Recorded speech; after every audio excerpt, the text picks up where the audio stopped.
Assalamualaikum warahmatullahi wabarakatuh. Alhamdulillah wassalatu wassalamu ala Rasulillah Muhammad ibni Abdillah wala haula wala quwata illa billah ma ba'du. Teman-teman sekalian, kita tetap berharap kepada Allah, semoga kita diberi kesehatan zahir dan batin, dimudahkan segala urusan kita, dilancarkan rezeki dan dikabulkan segala hajat kita oleh Allah Subhanahu wa taala. Amin Allahumma amin.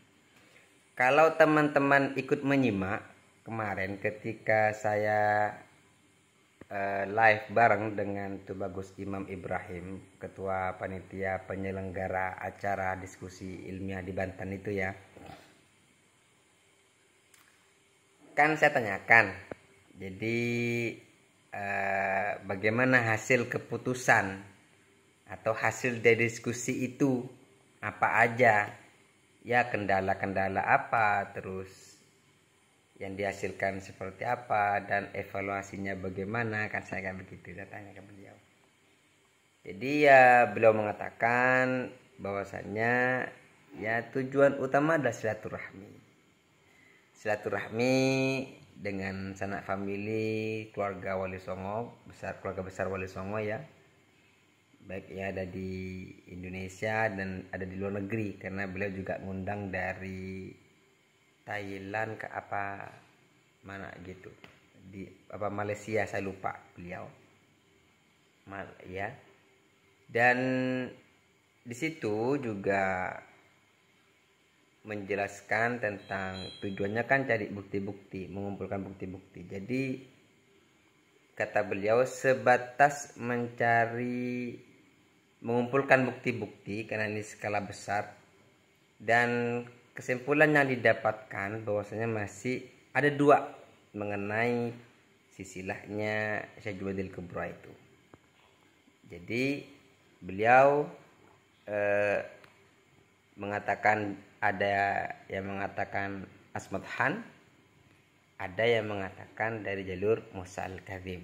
Jadi dua itu mengenai diskusi yang tanggal 26-nya itu, yang berkaitan dengan Jumadil Kubronya. Terus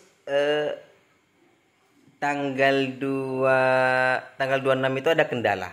Jadi ada kendala mengenai ketika live streaming itu ada kendala. Bahkan ada yang mengatakan ada indikasi itu dihack orang katanya, wallahu alam. Tapi sudah sembuh, begitu. Jadi tujuan yang didapatkan adalah silaturahmi. Terus kata beliau juga di situ menghasilkan ada suluh perdamaian. Di ikat perdamaian ada suluh batiniyah, ada suluh bantaniyah kata beliau. Jadi beliau berusaha untuk meminimalisir apa cacian makian dari kedua belah pihak gitu kan. Karena beliau ingin juga menginginkan kedua belah pihak ini bertemu, tapi kan nggak ketemu. Ya, yang dari pihak RA tidak mengurus perwakilan, kalau yang dari pihak Keimat ada perwakilannya kan gitu ya. Dan juga kata beliau dari hasil diskusi itu, ya ada beberapa narasumber yang nggak bisa hadir gitu.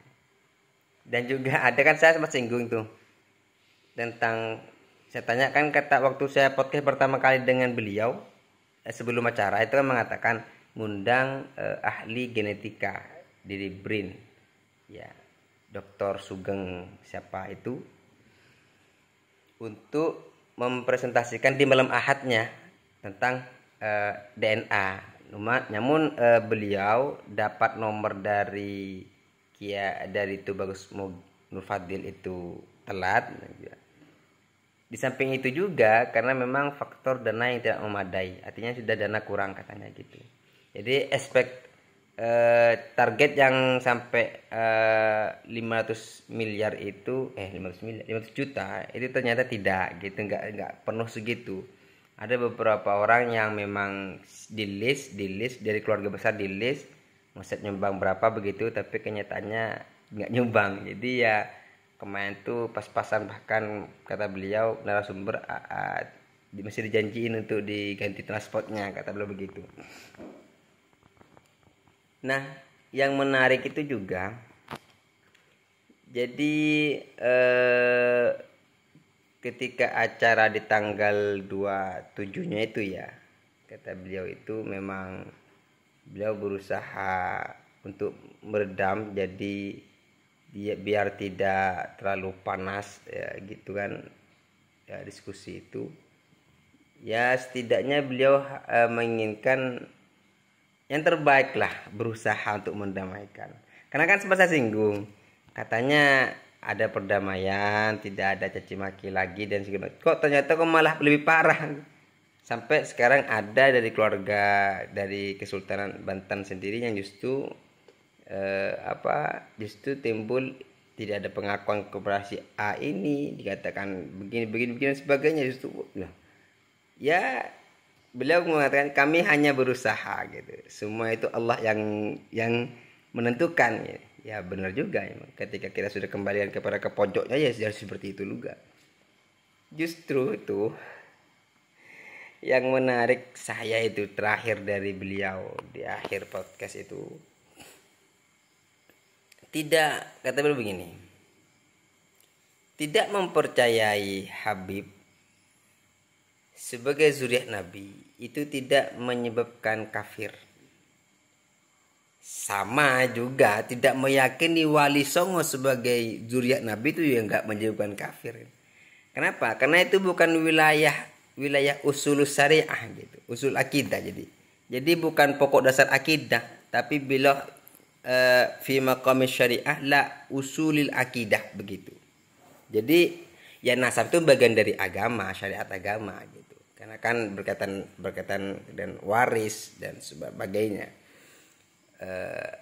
Tetapi dalam beliau begini, mengenai keyakinan kita nggak bisa memaksakan orang untuk yakin istilah kita gitu. Jadi ya nggak berdosa, ya nggak ada masalah, nggak akan masuk neraka gitu, atau mati kafir orang yang tidak meyakini Habib itu zuriat Nabi gitu. Begitu juga sebaliknya, orang itu tidak bersalah, tidak dikatakan ya membenci lah, bukan lah gitu. Artinya yang tidak meyakini para Habib sebagai sahabat itu tidak menyebabkan mati kafir atau murtad atau mati dalam keadaan tidak mati kafir ya. Apa mati kafir bahasanya murtad ya. Kenapa? Karena bukan masalah usul akidah. Begitu juga sebaliknya, tidak mempercayai Wali Songo sebagai zuriat Nabi, ya tidak ada masalah. Karena itu bukan ranah keyakinan. Ya, memang seperti itu. Jika memang nasab itu kan masalah data, bukan masalah data. Jadi bukan masalah keyakinan. Orang berhak percaya atau tidak kan. Yang tidak percaya mungkin punya alasan tersendiri, yang percaya juga punya alasan tersendiri. Artinya kalau kayak para peneliti begitu, mereka kan berjalan di atas akal dan ilmiah gitu. Ya apa yang dia ketahui ya itu yang diyakini kan gitu. Hasilnya seperti apa gitu. Kita tidak bisa memaksakan orang untuk percaya gitu.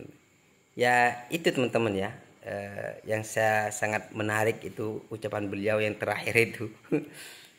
Kalau pengen lengkapnya silakan kalian simak di podcast saya kemarin, di live saya kemarin dengan beliau. Semoga bermanfaat. Wassalamualaikum warahmatullahi wabarakatuh.